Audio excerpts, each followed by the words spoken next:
नमस्कार. आपल्या सगळ्यांचे सोशल महाराष्ट्र न्यूज चॅनलमध्ये हार्दिक स्वागत. चला वळूया तर एका नवीन बातमीकडे. आजची बातमी.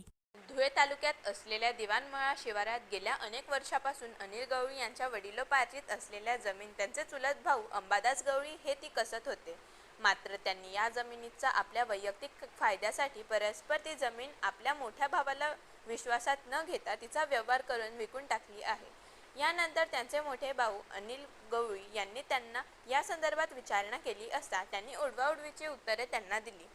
धुळे तालुक्यात दिवाणमळा येथे वडिलोपार्जित असलेली 4.5 एकर जमीन ही गेल्या अनेक वर्षांपासून आम्ही विश्वासाने आमचे लहान भाऊ अंबादास गवळी यांच्याकडे कसण्यासाठी दिली होती.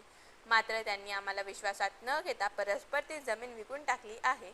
या संदर्भात आम्ही आता पोलीस व न्यायालयात गुन्हा दाखल करणार असल्याची प्रतिक्रिया त्यांनी यावेळी दिली. मी अनिल आनंदा गवळी. माझ्या वडिलोपार्जितपासून दिवाणमळा येथे जमीन होती. तर माझे चुलत भाऊ अंबादास गंगाराम गवळी आणि संभा गंगाराम गवळी यांनी त्या जमिनीचा परस्पर व्यवहार केला आहे.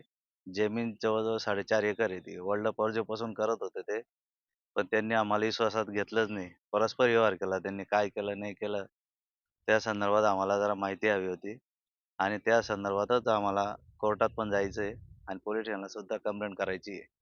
तर त्यामुळे ते वडिलोपार्जित जमीन असल्यामुळे त्यांनी परस्पर व्यवहार का केला आहे हे आम्हाला माहिती पडायला पाहिजे. आम्ही त्याला फोन करतो, हे करतो, पण तो बिलकुल फोन बी रिसीव्ह करत नाही. आम्ही बोलवतो तर येत बी नाही भेटायला, काहीच नाही.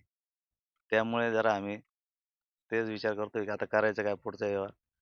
तर न्यायालय आणि पोलीस कठोर तेच देतील तेच करू. आता पाहू.